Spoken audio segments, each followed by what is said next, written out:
I have cancer. 3 words I never thought I'd say at 34. I rehearsed them for hours before telling Ashley, my girlfriend of 3 years. The woman I thought I'd marry. Her face changed when I said it. Not with concern or compassion, with something else. Calculation. Then she spoke 5 words I'll never forget.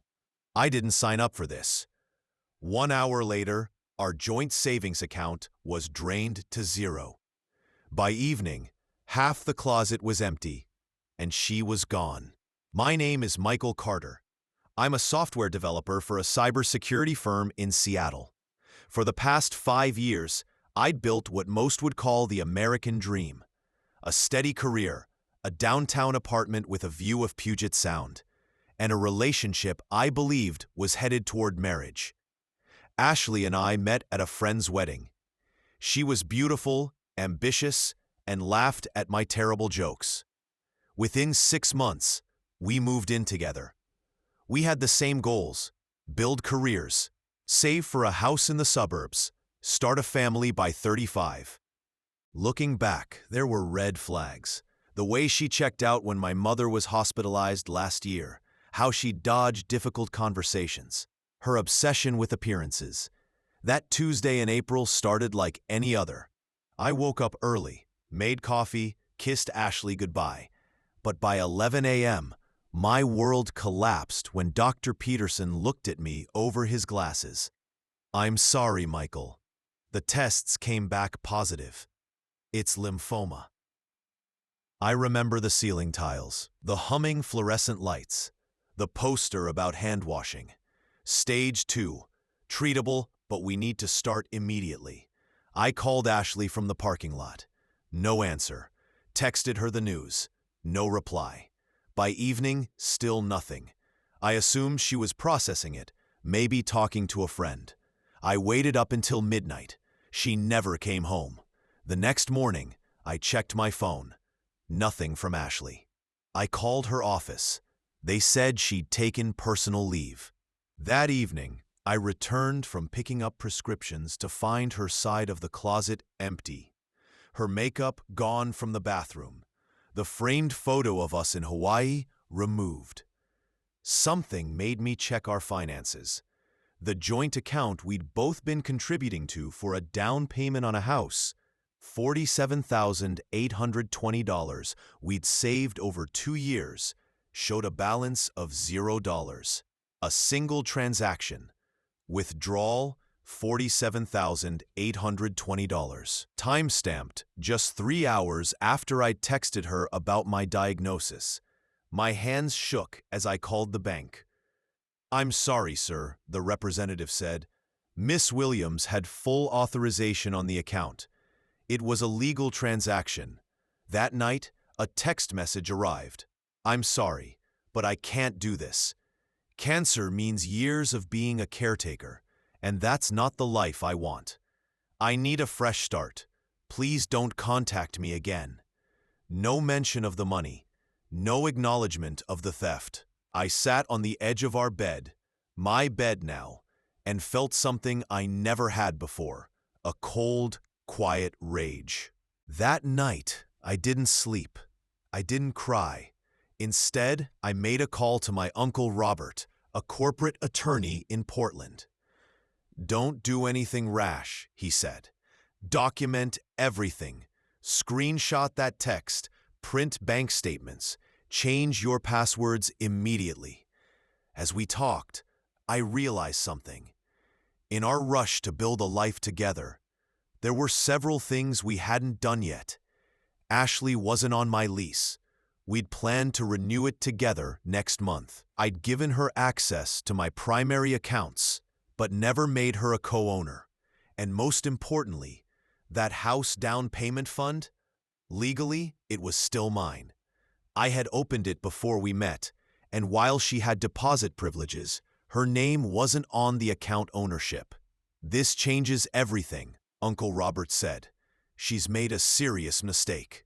That night, I changed every password. I froze my credit. I called my landlord to ensure she couldn't access the apartment. And I began collecting evidence, photos of the half-empty closet, bank statements, text messages. For the first time since the diagnosis, I felt something like control. Uncle Robert connected me with Sarah, a fierce attorney specializing in financial fraud. She listened to my story, reviewed my evidence, and smiled, not warmly, but like a predator. "We have options," she said. "But first, we need to understand what she's planning." We devised a strategy. I wouldn't confront Ashley directly. Instead, we'd set a trap. I called a mutual friend, knowing he'd relay information back to her. "I'm starting treatment next week," I told him. "The prognosis is good, but I'm updating my life insurance policy first. It's worth $250,000 now. Just being cautious." 3 days later, Ashley texted, "How are you doing? I've been thinking about you." No mention of the money, no apology for abandonment. I didn't respond. 2 days after that, another text. "I think I overreacted. This has been hard for me too. Maybe we should talk?" Sarah advised me to engage minimally. "Let's see what she wants." I replied, "I'm focused on my treatment right now." Her response came quickly. "I understand, but I miss you. Maybe I could come by this weekend, help you through this difficult time?" I agreed to meet, not at my apartment, but at a coffee shop near Sarah's office. The trap was set. Ashley arrived at the cafe looking perfect.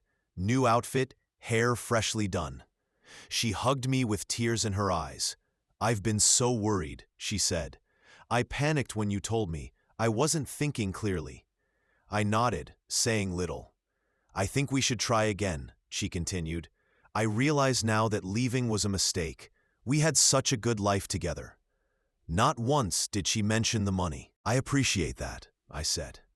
"But before we discuss anything else, we need to address the money you took." Her expression changed instantly. "That money was ours," she said. "I contributed to it too." "About 30%, I replied. "And legally, it was still my account." She became defensive. "I needed security. I didn't know what would happen to me if—" She stopped, realizing what she was about to say. I finished for her. "If I died?" The cafe fell silent. "I need to consult my attorney before discussing this further," she said, standing up. "Good idea," I replied. "In fact, why don't we do that right now?" I gestured toward the window, where Sarah was waiting in her car. 20 minutes later, we sat in Sarah's office. Ashley's confident facade had crumbled. Sarah laid out the facts with clinical precision. The account was legally in my name only. The withdrawal constituted theft under state law. We had documented evidence of abandonment following a medical diagnosis.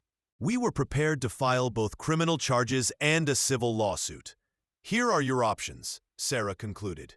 "Return the money in full within 48 hours and sign this agreement waiving all claims to Michael's property and estate. Or we file charges tomorrow morning." Ashley called her parents. They arrived an hour later, horrified by what their daughter had done. "We raised you better than this," her father said, his voice breaking. By evening, Ashley had signed the papers. Her father guaranteed the money would be returned. Every penny, he promised, unable to look me in the eye. As they left, Ashley turned to me. "I really did love you," she said. "No," I replied. "You loved what I could provide. There's a difference." The next morning, the money was back in my account. I immediately transferred it to a new bank. The following week, I began chemotherapy. The first session was brutal. I vomited for hours, lost sensation in my fingers, felt a bone-deep exhaustion I can't describe. But I wasn't alone. My parents took turns staying with me. College friends organized a meal train. Coworkers covered my projects. Ashley texted once more, "Can we please talk?" I didn't respond. 6 months of treatment, hair loss, 20 pounds gone. Fevers that left me shaking at 3 a.m. Then, finally, the words I'd been waiting for. The cancer is in remission. I celebrated quietly, with the people who had actually stayed.